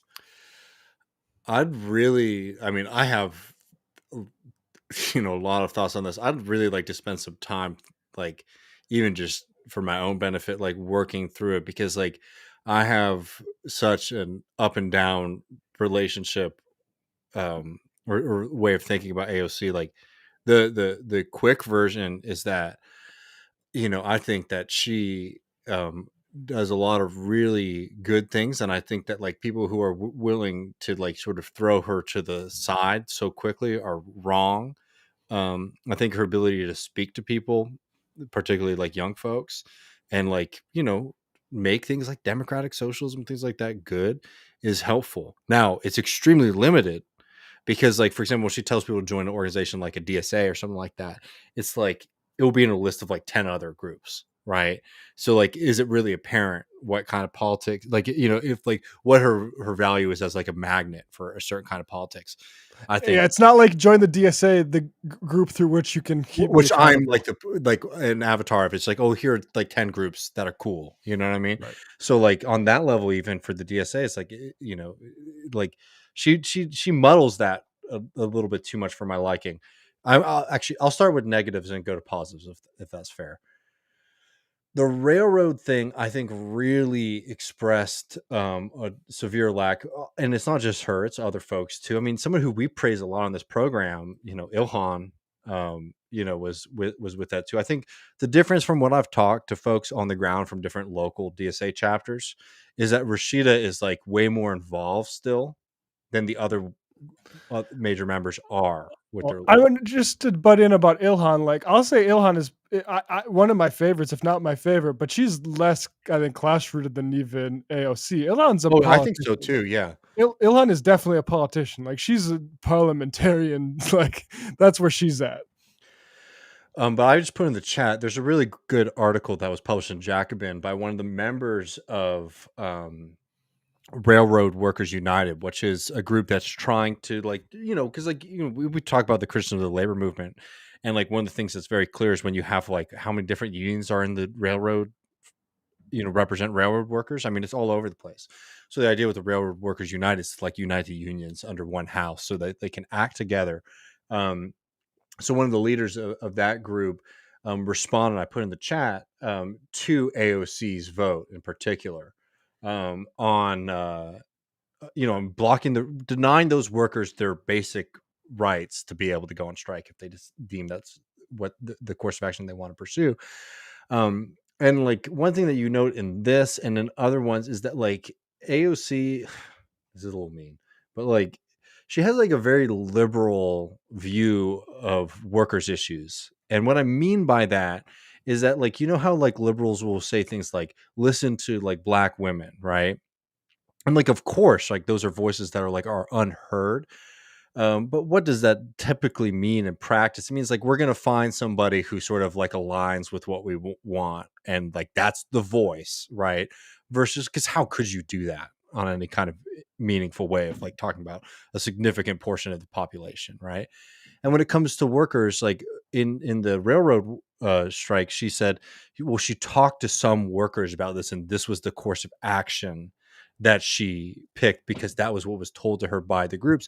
And it's telling the groups that she was talking to were not, for example, the rail. That is a word that like will fuck me for the rest of my life.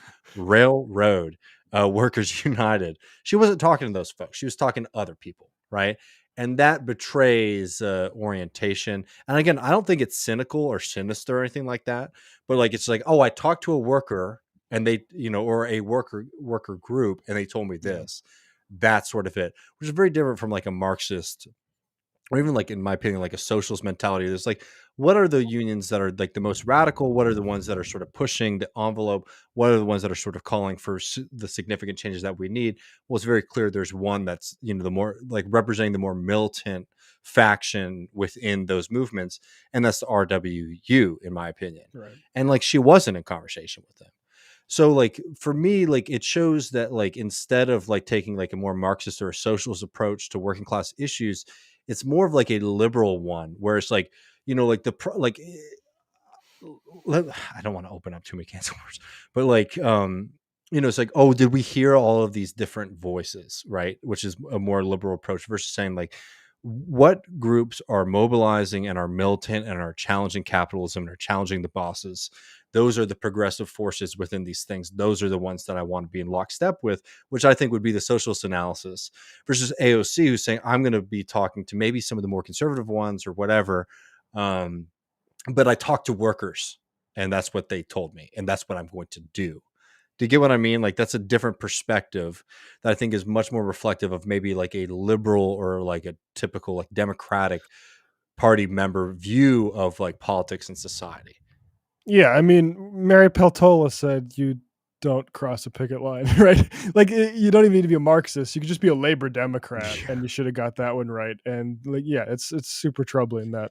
So that what really fast, just since it's brought up, and I think it's like a touchy issue. It's like, that's my negative. At the same time, like AOC coming out and saying the things that she said about Julian Assange, like supporting that, I thought was great.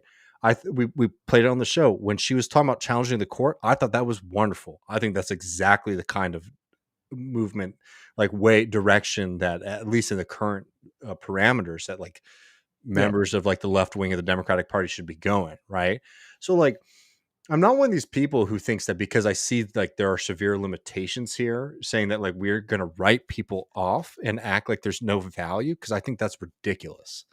But no, I don't think that like the AOC presidential campaign, I would 100%, if AOC was running against Joe Biden, like, just fantasy world in this election cycle, like I would be going 100% behind that.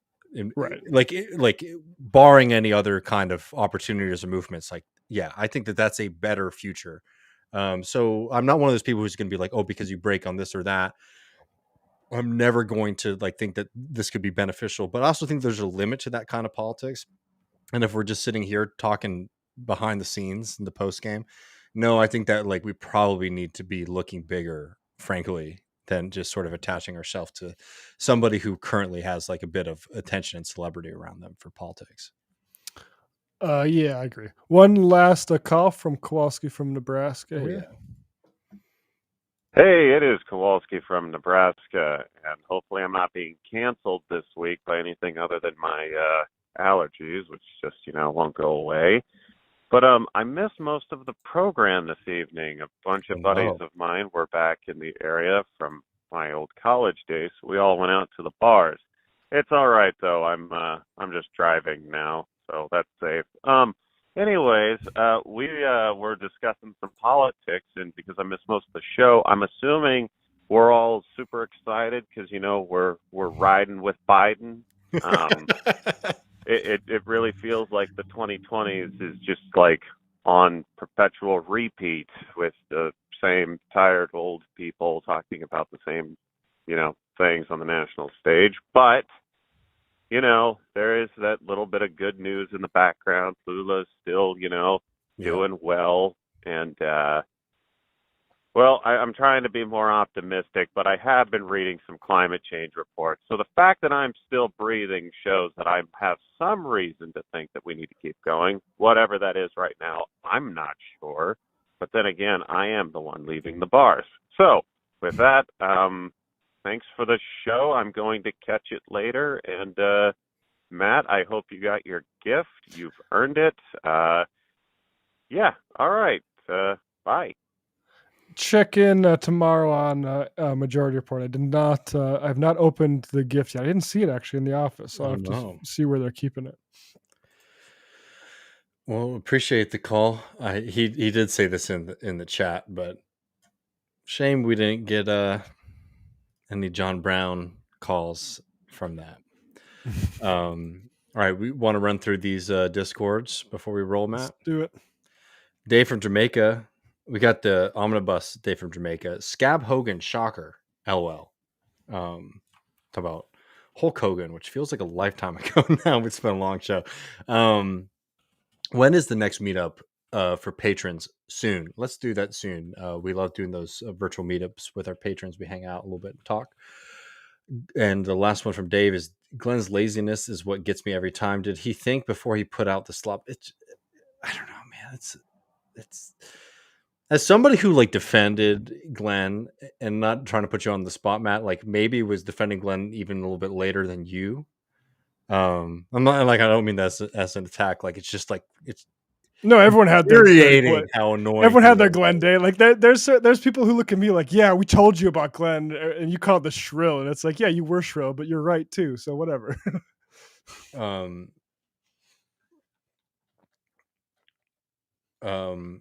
Dylan says, I will say bitterness and sarcasm are a defense mechanism of the emotionally immature. I want to be a person more focused on loving and kindness and escape from being mean as a joke. I pay Left Reckoning $8 and $8 Australian dollars a month for freedom of speech, not freedom of reach.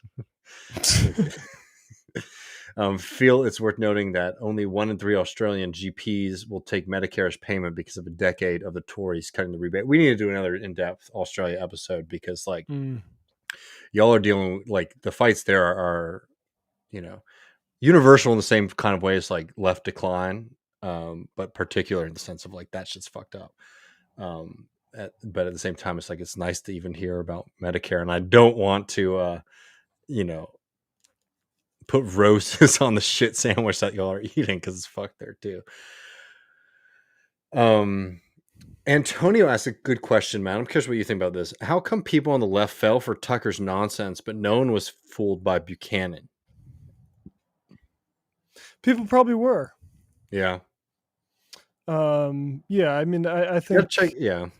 And also, I think Buchanan was more explicitly racist. Not to say like Tucker is not like the signs aren't there, and like even like the explicit. But he's more like he did say we can't have Medicare for all because of Mexicans, but right. But like that's for the most part, it's like a little wink and a nod. Exactly. Like Buchanan is like, yeah, I'm a white supremacist. Well, maybe I'm wrong about that, but like I feel like there was less coyness and less shyness about that. And Tucker is more of a more coy. Yeah. Jay Tingle says, hi from the foothills of the Berkshires. I know y'all watched Danny Bessner seated politely behind Professor Reactionary and Bill Maher. I turned it off when Maher said black celebrities need to address shootings in Chicago. Lord, if Danny wasn't my good friend, I probably would have done the same thing. Ask Bill, who shot Fred Hampton, is Michael Jordan going to buy all the illegal guns?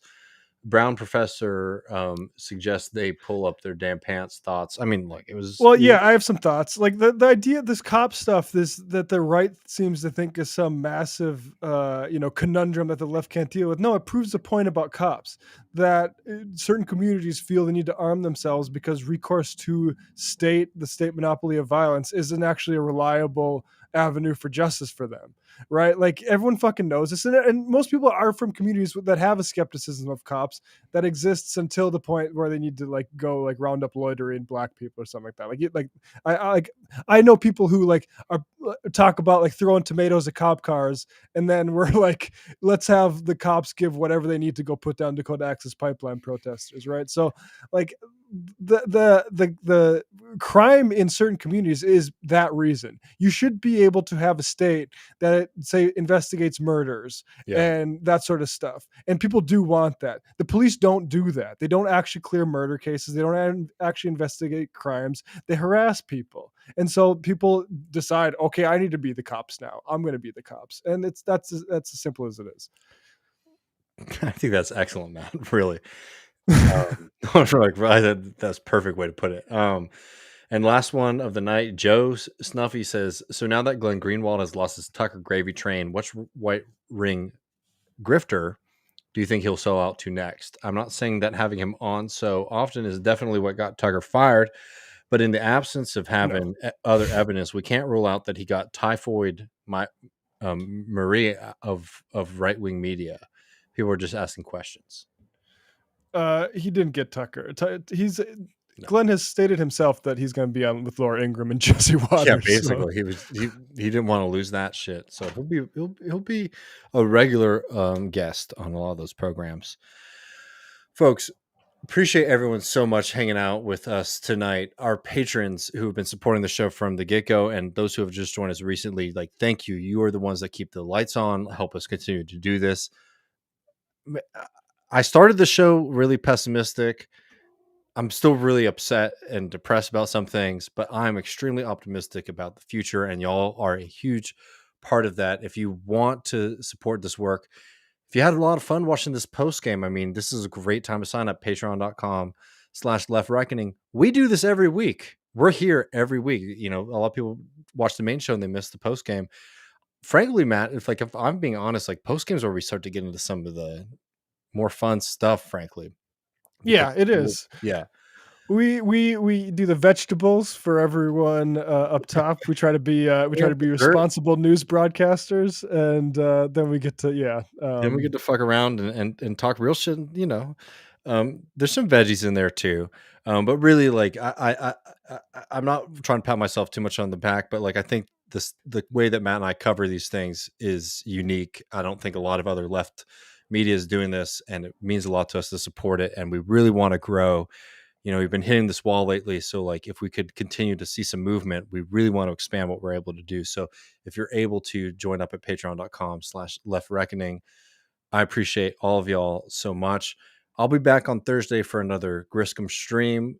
Probably we'll talk a bit more about this Bernie stuff when I have some time to think about it a little bit more and come up with what's next. But appreciate all of y'all so much, and be back on Thursday. Bonus episode for patrons. Don't forget we have the 18th Brumaire reading series. If you missed that last weekend, if you want to join up now, great time to get access to that. And for the rest of y'all, we'll see you soon. Yeah, and I just want to say, subscribe to our Twitch. David's been doing some streams over there. I think I might do some more. You'll entice us more by both subscribing and becoming a Twitch member. So, just to put that out there. Oh, of course. Thanks, friends. See you, folks.